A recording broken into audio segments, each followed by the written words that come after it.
May magandang balita tayo para sa mga Pilipino naghihintay na makalabas sa Rafah crossing sa Gaza-Egypt border.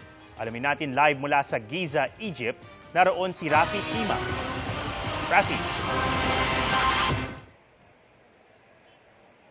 Ato mismong si Pangulong Bongbong Marcos kang nagbalita sa posibleng petsa ng pagtawid ng mga Pilipino sa Gaza patungo rito sa Egypt. Ang dalawa namang Pilipinong medical volunteers ng Doctors Without Borders na kasama sa unang batch ng mga pinayagang makalabas kasalukuyang nandito na sa Cairo at dumadaan sa medical examination at debriefing.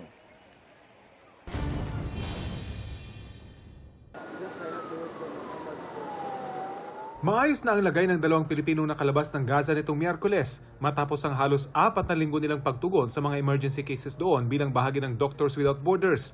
Sabi sa akin ng kanilang director sa Southeast Asia, bagamat nakakatakot ang sitwasyon doon, nangihinayang ang kanilang staff sa paglikas nila.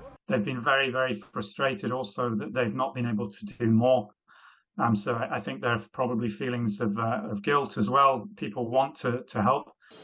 Ayon sa grupo, kulang na kulang pa rin ang pumapasok na tulong sa Gaza para ibsan ang pangangailangan para sa pagkain, gamot at iba pa. 80% of the population is dependent on assistance. So this is a mere token. It's completely meaningless in terms of humanitarian assistance.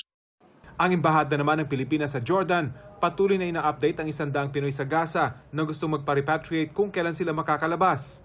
57 now are in Rafah Governorate, which is about 10 minutes by foot from the border crossing to Egypt. 19 naman ang hindi pa makapagdesisyon kung magpapa-repatriate, kasama na ang Madring Pinay sa Gaza City. Wala raw tiyak na oras kung kailan i-anunsyo ang palalabasin. Gising kami buong magdamag para lang ma-alert ang ating mga kababayan. I'm sure gising na sila.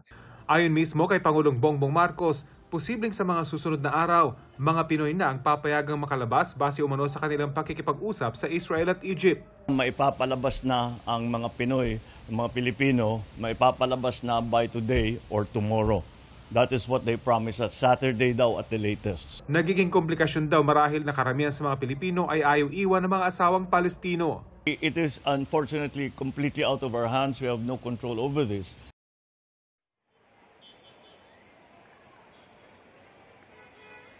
Ang magandang balita sa Gaza ayon sa ating embahada sa Jordan ay maayos yung kanilang linya ng komunikasyon ngayon sa mga Pilipinong naroon kahit tumitindi pa yung sagupaan sa pagitan ng Israeli Defense Force at Hamas kaya mabilis daw nilang naabisuhan ng ating mga kababayan. Mag-aalala ng hapon ngayon dito sa Egypt at abangan pa rin mamaya update naman tayo sa pangako ng Israel kaugnay ng pagpapalabas pa rin ng mga Pilipino mula sa Gaza. Balik muna sa iyo, Atom. Maraming salamat, Rafi. Babalikan ka namin mamaya para sa iba pang mga updates. Mga kapuso, samahan nyo kaming tumutok 24 oras. Bisitahin at mag-subscribe sa GMA Integrated News sa YouTube.